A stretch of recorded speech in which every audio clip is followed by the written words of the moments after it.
सुनिए, आपको ये कहानी बहुत ही अच्छी लगेगी। बुढ़ापे की मजबूरी। मेरी बहू को कोई दिक्कत नहीं हो इसलिए मैं घर के बाहर रहती हूँ।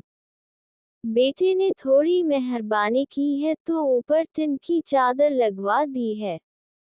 समय समय पर थोड़ा राशन दे देता है तो मैं अपना बनाकर खा लेती हूँ।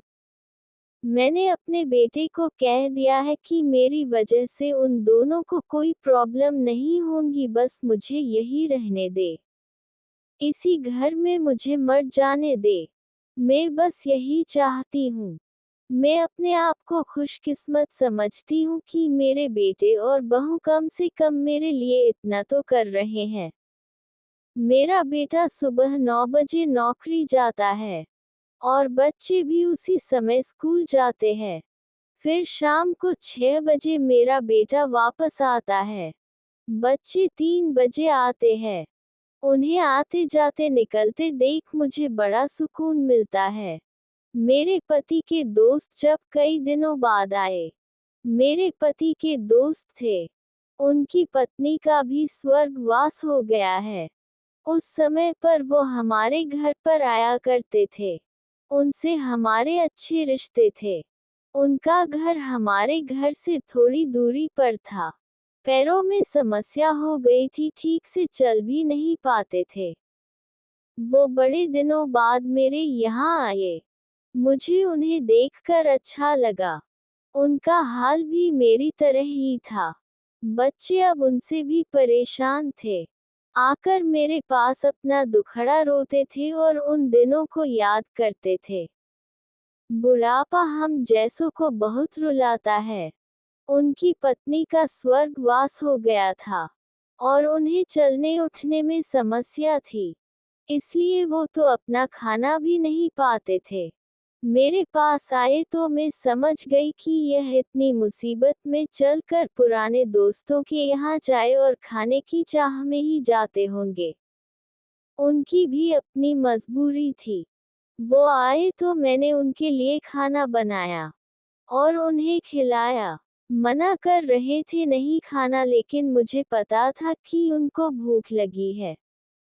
बहू ने खाना नहीं दिया।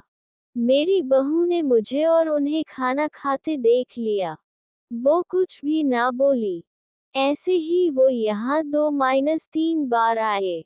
जब भी वो आते मैं उन्हें खाना खिलाती। फिर उनके जाने के बाद जब मेरा बेटा आया तो बहू कहती है कि तुम्हारी माँ कितनी बेशर्म है।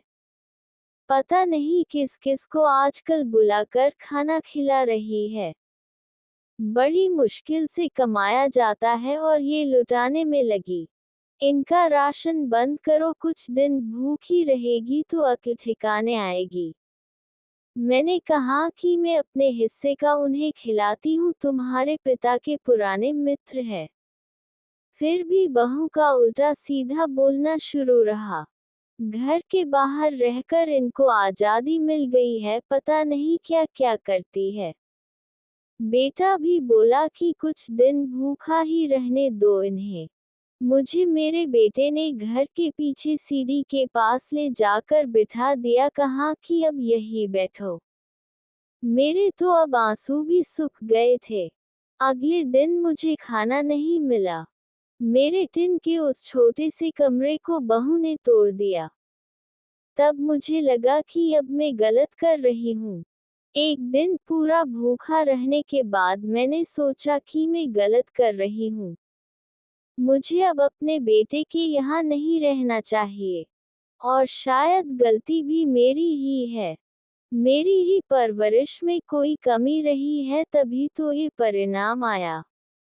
अगली सुबह मैंने अपने बेटे को कहा कि मुझे वृद्धाश्रम छोड़ आ, अब मैं तुम दोनों को ज्यादा परेशान नहीं करना चाहती। बहू ने कहा कि एक दिन भूखी रही तो अक्ल ठिकाने आ गई ना।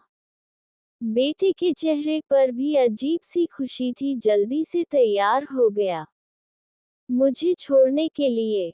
बहू कह रही थी कि आज की छुट्टी ले लो, यही आसपास मत छोड़ आना, कहीं 3 दिन में वापस आ जाए।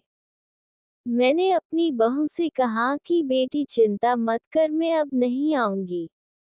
मैंने अपने पोता पोती को गले लगाया। मुझे पता था कि अब मिलना नहीं हो पाएगा। बेटे को भी चाहती थी कि एक बार जी भर के गले लगा लूं। लेकिन वो बोला चलो जल्दी करो। मैंने बहू को कहा कि बेटी अपना ध्यान रखना। मेरा बेटा मुझे छोड़ आया। वहां आकर मैंने देखा कि मेरी तरह कई है। थोड़े दिन उदास रहते हैं फिर सच को स्वीकार कर लेते हैं। मैं अब यहाँ खुश हूँ। कुछ काम भी करती हूँ। मैं चाहती हूँ कि ऐसा कहूँ कि ऐसा किसी के साथ ना हो, लेकिन ऐसा कब किसके साथ हो जाए कोई बता नहीं सकता। लेकिन माँ बाप को ऐसे समय के लिए भी तैयार रहना चाहिए। बस बच्चों को पाल कर बड़ा कर दो। उनसे कुछ उम्मीद मत रखो। आपको ये कहानी कैसी लगी कमेंट में बताएगा और ये चैनल प्लीज लाइक और सब्सक्राइब करिए।